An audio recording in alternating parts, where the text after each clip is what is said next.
Hey guys, welcome back. What we got out here today is one of the coolest new RCs on the budget. So this is a WL Toys 979-B. Now the B is very important. Make sure that when you get in one of these, you really do your best and make sure that it says B. The reason is the B is the upgraded version. If it doesn't say B, then they claim that the top speed is 50 kilometers per hour. This one is the upgraded version, and it's claimed to reach 70 kilometers per hour. Now, the way it does that is basically the 540 size motor, which is what you would normally see in a standard 10th scale RC. But this is an 18th scale, so a 540 is enormous. What we're gonna open it up, unbox it, check out what's inside, see how it's packaged. So the first thing I noticed when I got it is the box is in okay condition. It's fairly light, so we know it's going to be a lot of plastic.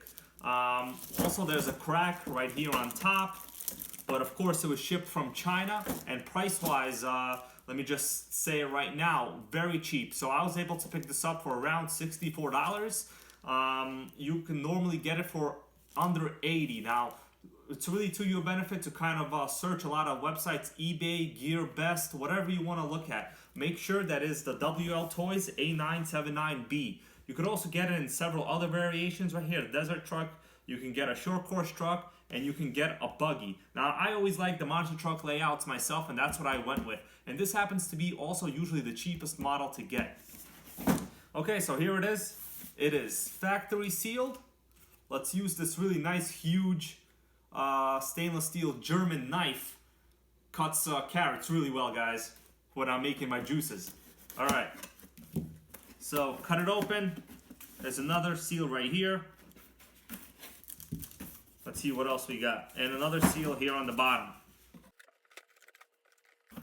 Okay, so it's zip tied in, which is what you would expect.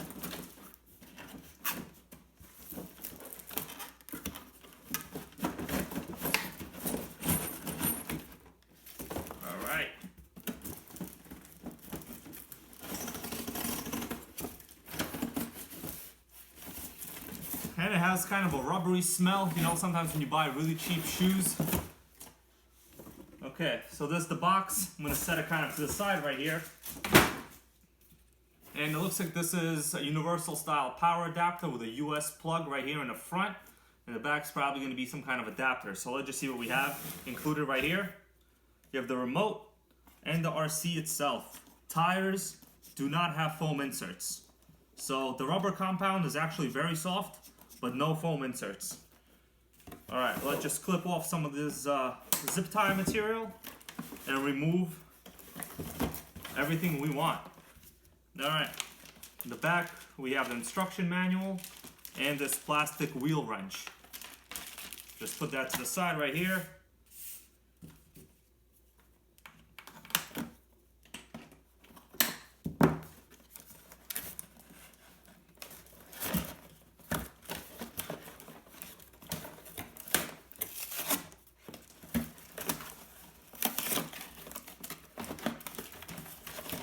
Okay, so we got the remote out. We'll talk about that in a bit.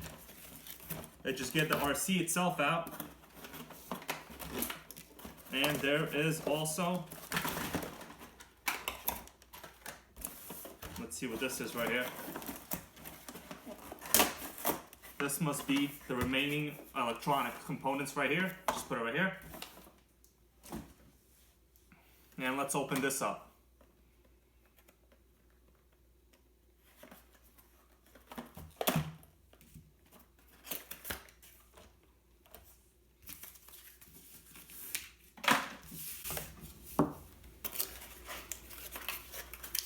Okay, here we go. So this is the charger, right? So let's first we'll look at this later. This is basically a normal balance charger used for a LiPo, for the supplied 2S LiPo pack that's already in the RC. Here we have the plug, just plugs in to the battery right here, like so. You would plug in the LiPo balancer battery right here, and you basically have these two LEDs. You know, when it's ready it would be green, when it's charging it would be red. Like here, we're basically, looks like this is what we're gonna do. And here we go. We have kind of a really unique looking charger, but hey, it works. All right, set that to the side and look at the RC itself. So, I mean, why do I do this? To show you guys that it looks like there's absolutely no oil-filled shocks. And if there are, they are terrible. But I don't recall this car being advertised as having oil-filled shocks. And just like most 18 scale RCs that are not brand name, they typically do not have them. Let's see what else. Let's take the body off. The body's actually pretty nice looking. And for, let's say, under 70 bucks for the speed that this claims to have, nothing wrong with that. Okay, so this is the RC itself. The heart of the car, clearly this huge motor. Now, this is a 540, as I mentioned. You could tell it is larger than this 2S LiPo. I mean, look at that. That's really what's going to get you your 70 kilometers per hour. So that is fast. I do like to see the fact that it has aluminum oil shock caps right here. That doesn't mean that we have oil-filled shocks. The only way to tell will be for me to actually take this off later and to see what's inside. Okay, what else is nice to see is we have a standard Dean's plug right here. So basically this is an industry standard connector. We don't have any kind of weird plugs here, so you could just go and put in your own pack if you wanted to in the future if you ever wanted to upgrade, that is. So the battery's held in with this really handy Velcro material. Let's just take the battery out. There it is. Pretty standard pack. Let me read off the capacity rating. This is a 1500 milliamp hour 2-cell LiPo pack. You can also charge this with your own regular RC charger, just like you would charge, let's say, any larger LiPo pack. They have a standard balance plug and obviously a regular Dean's connector. That is really nice because I doubt I'll be using this charger. I like to use my own professional grade charger. But let's put that to the side. Look over the RC itself. So steering seems to be not too much slop actually. It's not horrible. You have a servo saver. That's really nice. What else do we have? This electronics unit is basically a 2-in-1 receiver and ESC unit already in basically a 2-in-1 design. So if you ever try to upgrade, you're gonna have a hard time. You have an on-off switch right here. And in terms of waterproof, let's see, I think I saw somewhere on the box, it might have said, yeah, right here. So I know a lot of you out there like to go in the water, so there is a little symbol here. It says waterproof right here on the side of the box. Now, personally, I would not really recommend putting any of these RCs in the water. Not only will you have problems with rust, but also you just don't know how actually reliable their electronics are. What else is notable here? So, this front part, even though it's painted aluminum and it looks like aluminum with silver, rather silver, this is just plastic. You could see I could flex it with my hands. So this is not aluminum, and the back also. So little holder. You have metal, full metal CVD dog bone. Well, sorry guys, not CVD, but actually just full metal dog bones and cups. All right, sounds like it's coarse when I spin it. I don't know, let me put it kind of close to the mic. This is what happens when I spin the wheels. But that is probably just the fact that it's a brand new 540 motor. It's a relatively large size motor.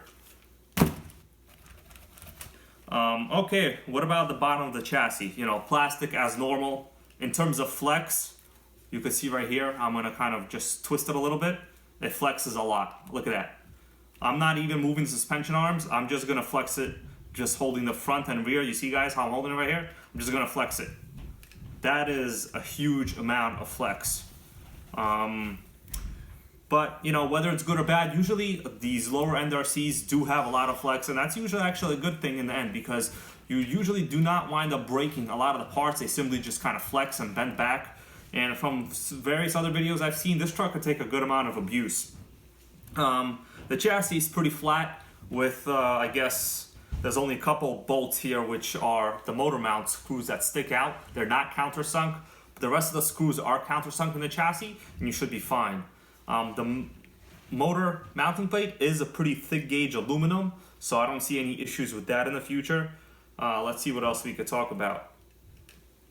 You have pretty much a small steering servo, and let me get some batteries in this, and we'll see, you know, how fast the wheels could actually spin. We're not gonna do a run out today because it's kind of cold. I live in New York City, and kind of a windstorm advisory today. All right, guys, so I just put the regular battery pack in here, and I already noticed a small issue to begin with. I actually had to just cut this video and edit a little bit. You can see the slide is on right here. There must be something wrong with the soldering in this connection. Maybe it's on top somewhere, but kind of when I jiggle the connector, the light goes in and out. So let me see if I could show you. So you could see the light right here. It's on. If I just basically move it around a little bit, you could tell that it's off. And now it's on. Now it's off. And there you go. So the connection is, I'm going to have to kind of take apart this and see what that's like. But otherwise, it seems to turn on. But every now and then, I could see that it's basically losing a signal, like right here. You see there's no light right now? The connector's still attached. So something is wrong. As soon as I release the pressure, it must be the shrink wrap over here that's basically keeping the connection tight. So I'm going to have to solder this and fix it up. But otherwise, it seems fine. The steering servo is actually really quick. It's quiet. No issues as I put it on the ground. Right here, it seems to be steering just okay. Now, the distance that it steers is actually pretty terrible. But that's okay. But let's see how fast the wheels can spin. One of the things I like to do is to see if the wheels themselves can balloon. Now, if the wheels can balloon, this RC is pretty quick, even without going outside. So let's give it a try, guys.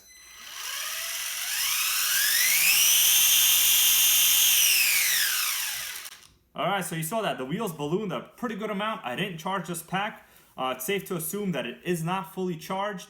And not bad. So this seems to have a lot of potential. And okay, guys, so I'm taking apart the shock, and wow, there's actually a little bladder here with what looks like to be almost absolutely no oil in the container, but these are meant to be oil-filled shocks. So you can see there is a small amount of liquid. Now, of course, the shock itself is a total disaster, but I'm gonna have to put in some shock oil, and we'll see how it is after. But yeah, so we do have all the components of an oil-filled shock. Now, whether they in fact do work, that's going to be left up to another video.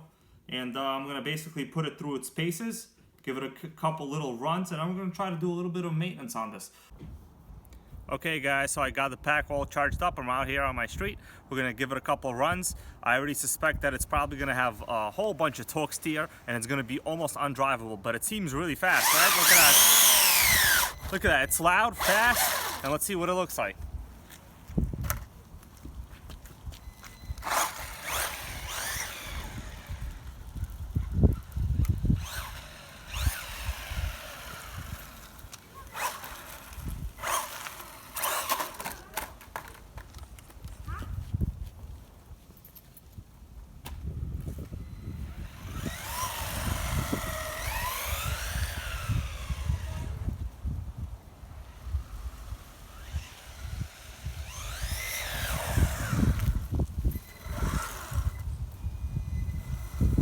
Alright, so guys, so look at it. This is full steering. Look at that turning radius.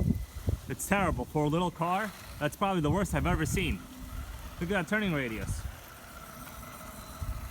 Look at that. It's full lock right there. So it goes absolutely every single side, no matter how you trim the steering.